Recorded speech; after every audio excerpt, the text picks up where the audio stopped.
eu acho que isso é uma mensagem, né? Eu estou contando do que eu ouvi dos meus amigos de Israel, mas também é uma mensagem para o mundo, que assim, apesar da dor, apesar do sofrimento, apesar do sentimento de guerra, não perder a alegria.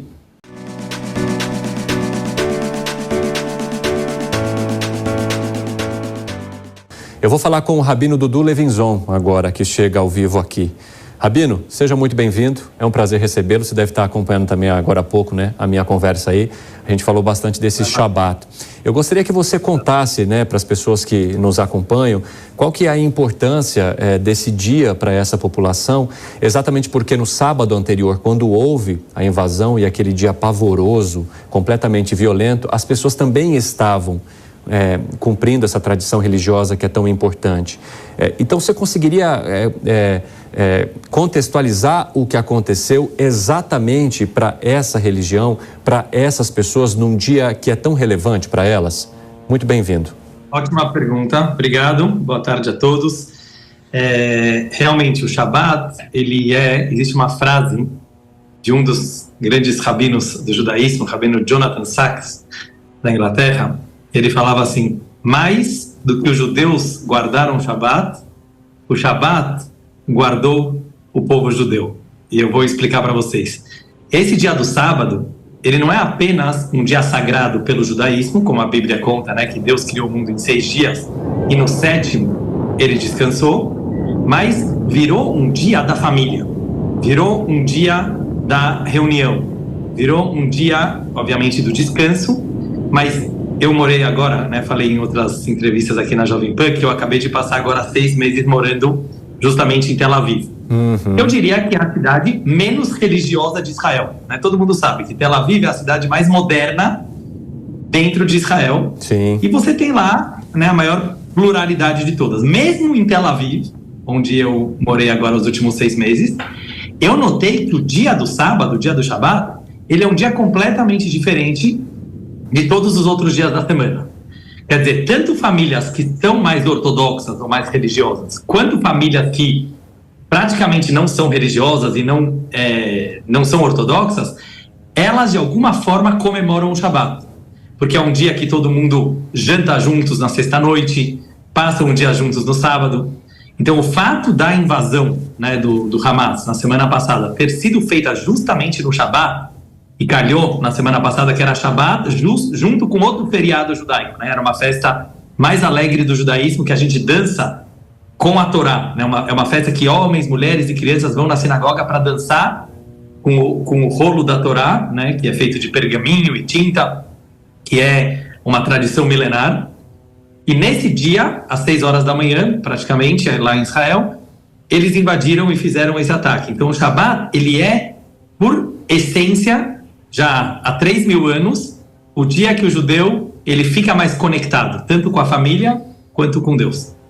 E, Rabino, teve uma questão muito interessante que eu percebi ao longo das últimas entrevistas que eu fiz nesses 9 dias, que as pessoas, aquelas que permanecem no país, e eu questionei para todas elas, você em algum momento pensou em sair? Elas falam que não.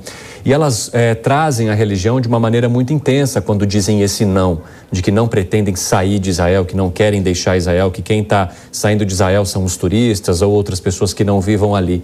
De que forma que a religião faz ou cria essa conexão tão forte das pessoas com o território que elas ocupam, com o lugar que elas estão, mesmo diante de tamanho perigo e violência aos quais elas poderiam estar expostas, permanecendo ali?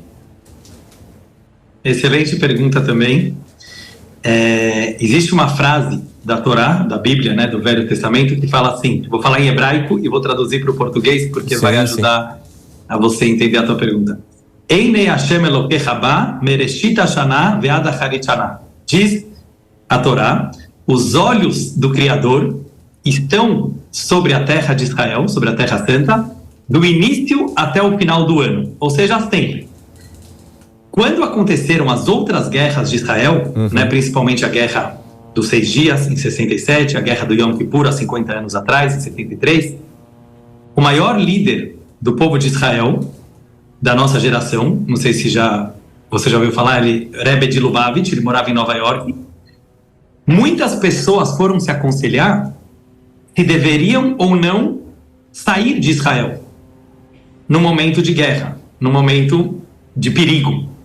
Inclusive na guerra do Iraque, né, do Iraque com o Kuwait, que aconteceu muito depois, e estavam também jogando muitos mísseis na Terra Santa, perguntaram isso. E o Rebbe sempre falou, não sai de Israel, porque não existe nenhum lugar tão seguro quanto a Terra Santa. Naquele caso, né, no caso da última guerra do Iraque com o Kuwait, aquela guerra do Golfo, né, para quem se lembra, caíram centenas de mísseis em Israel e não morreu nenhuma pessoa. Realmente aconteceram assim situações milagrosas. Uhum. Mas eu acho que no cenário atual, né, eu vi muita gente daqui do Brasil, amigos meus que foram soldados no exército de Israel, e eles estão voltando para lutar na guerra. Sim. E assim aconteceu nos Estados Unidos e em vários países do mundo. Então, a notícia que se chega é assim, nunca se viu em nenhum lugar do mundo, numa situação de guerra, que tem mais gente indo para Israel do que saindo de Israel. Isso é um fato.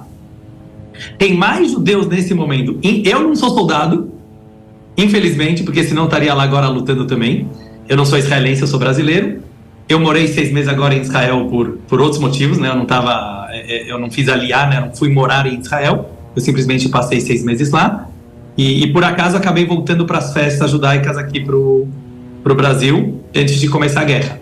Mas todas as pessoas que eu conheço, que de alguma forma eles foram Hayalim, eles foram soldados do exército, o sentimento imediato foi, preciso voltar agora para Israel. Até eu que sou brasileiro, né, sou judeu brasileiro, no momento que começou a guerra, minha família não entendeu nada, mas o meu sentimento foi, eu queria estar lá.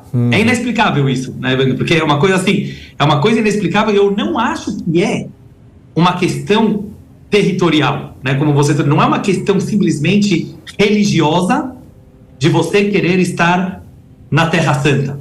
É muito mais uma questão de união do povo. Uhum. Eu acho que é isso, tá? Eu acho que é uma questão de união do povo. Dói pra gente aqui no Brasil saber que nossos irmãos estão arriscando a vida deles por nós, porque de alguma forma a sobrevivência do povo judeu hoje em dia depende muito da terra de Israel.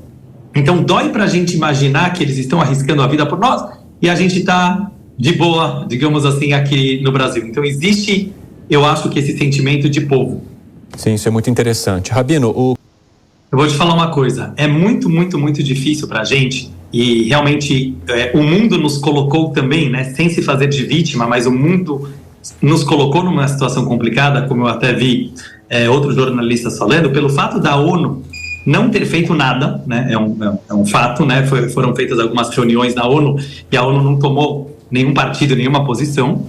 Então isso deixou nas nossas mãos, né, é engraçado que eu falo nas nossas mãos, mesmo que eu não tenho nada a ver com o governo de Israel e eu não tomo nenhuma decisão, mas eu acho que cada judeu se sente de uma certa forma responsável, porque sempre fomos um povo e uma nação e um exército, você pode procurar isso nos números de todos os lugares, e se cuidou muito, muito, muito com não fazer crimes de guerra e principalmente não atacar civis. Eu estou falando como alguém que morou muitos anos em Israel, quando eu estudei lá, eu acompanhei de perto, né, pessoas que, amigos meus, muitos amigos meus que foram do Tzavá, né, que a gente fala que é o exército de Israel, e ainda são.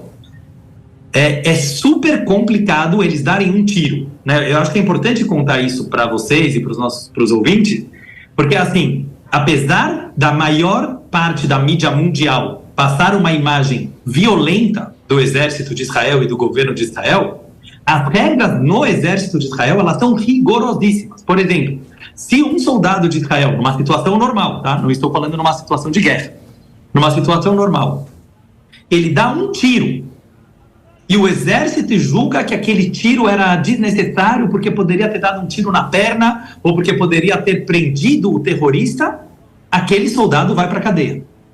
Aquele soldado vai para a cadeia de Israel, e isso é algo conhecido, inclusive muitos da população de Israel criticam essa rigorosidade do governo, porque tem os filhos, né, como soldados do exército, passando perigo de vida. Por que eu estou dando essa introdução?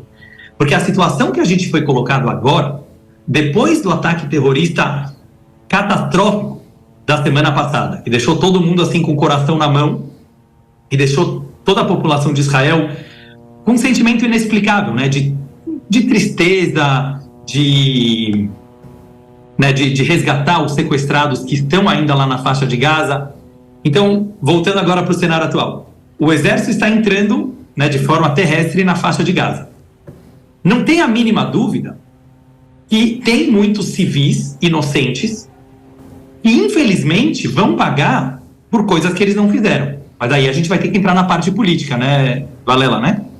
Porque a gente vai ter que entrar agora numa parte política que não cabe a mim julgar e cada um vai ter a sua opinião, mas a partir do momento que, em 2007, a população palestina votou no Hamas e elegeu democraticamente o Hamas, mesmo que depois eles se tornaram uma ditadura, como em outros lugares também.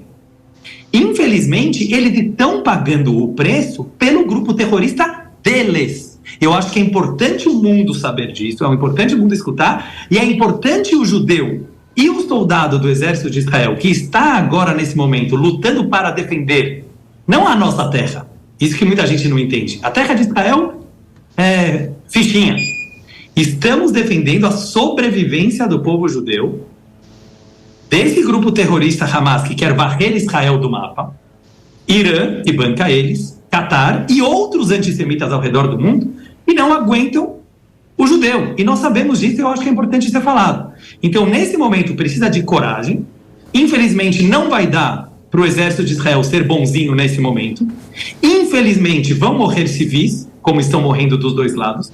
Isso deixa a gente muito triste, muito chateado, muito inconformado, mas chega um momento que você precisa decidir, certo? Se você vai sobreviver ou se você vai deixar os terroristas tomarem conta. E só para finalizar, como todo mundo sabe, na minha opinião, a população palestina de bem, a população palestina que não faz parte do Hamas, que é grande parte, são tão reféns e são tão vítimas do Hamas quanto Israel. Então eu diria que aqui tem uma luta do mundo contra o Hamas. Então por isso até li uma frase que eu achei interessante, que eles não têm apenas 200 sequestrados, 150 sequestrados, eles têm 2 milhões, né, de pessoas sequestradas. Eu sei que grande parte também apoia o Hamas, mas todos aqueles que não apoiam o Hamas, eles são reféns também. É uma situação delicada. O Rabino, o senhor mencionou que ficou 6 meses lá em Israel, né? E provavelmente mantenha contato também com pessoas de lá. Eu gostaria de entender quais são os relatos que você recebe nesse momento, dessas pessoas com as quais você conversa, e também como é que está a rotina dessas pessoas, porque a gente percebeu pelos relatos aqui que a maioria é muito religiosa, né? E gosta de exercer essa religião. E como é que está essa relação nesse momento tão perigoso e tão tenso para aquela população, inclusive para aqueles que atuam diretamente com essas pessoas que vão até os locais para orar ou para cumprir as suas tradições religiosas?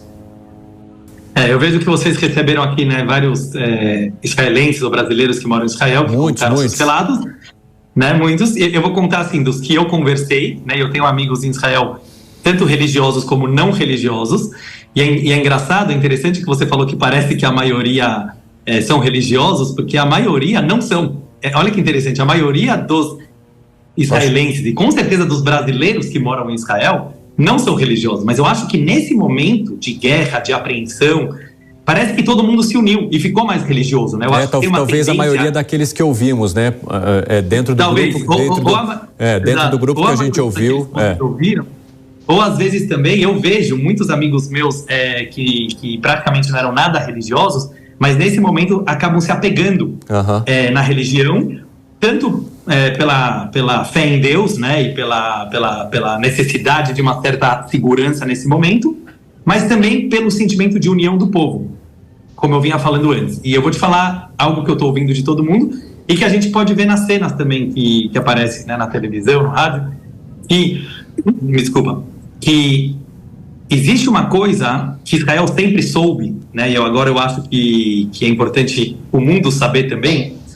Infelizmente, há 70 anos, 75 anos já tem o Estado de Israel, e é corriqueiro ataques terroristas em Israel, né? A gente sabe, chama pigua, né? Ataques terroristas individuais, né, pontuais, e de vez em quando isso acontece. Sempre a linha do povo de Israel foi não ceder ao medo. Não ceder ao medo. Por quê? Porque nós sabemos que o objetivo maior do terrorismo, seja do Hamas, seja do ISIS, seja Talibã, seja Al-Qaeda, seja Hezbollah, em qualquer lugar do mundo, mesmo ditaduras, eles querem plantar uma semente de medo para não deixar que as pessoas vivam com alegria, mesmo quando não estão acontecendo ataques terroristas. Então, nós estamos em Israel acostumados com isso desde sempre. O incrível é que mesmo nessa situação atual, que obviamente é muito mais grave, porque os acontecimentos do sábado anterior foram, assim, indescritíveis, né? O que todo mundo viu nos seus grupos de WhatsApp, na televisão, os vídeos que soltaram e tudo. E também pela calamidade que acontece agora, porque se entende que, assim, praticamente toda a família de Israel tem pelo menos um familiar que está nessa guerra, que está entrando na faixa de Gaza com riscos muito grandes, né? Como a gente está ouvindo pelos entendedores da geografia local, que é um perigo. Então, mesmo nessa situação, estão tentando levar a vida de uma forma normal. Então, assim, as pessoas estão indo trabalhar, as pessoas estão indo na sinagoga, mesmo ontem no Shabbat, que precisa ir a pé na sinagoga, a gente não anda de carro. Então, assim, eu acho que isso é uma mensagem, né? Eu estou contando do que eu ouvi dos meus amigos de Israel, mas também é uma mensagem para o mundo, que, assim, apesar da dor, apesar do sofrimento, apesar do sentimento de guerra, não perder a alegria, né? A alegria de viver é a verdadeira vitória contra o terrorismo. Então, a gente não vai perder isso.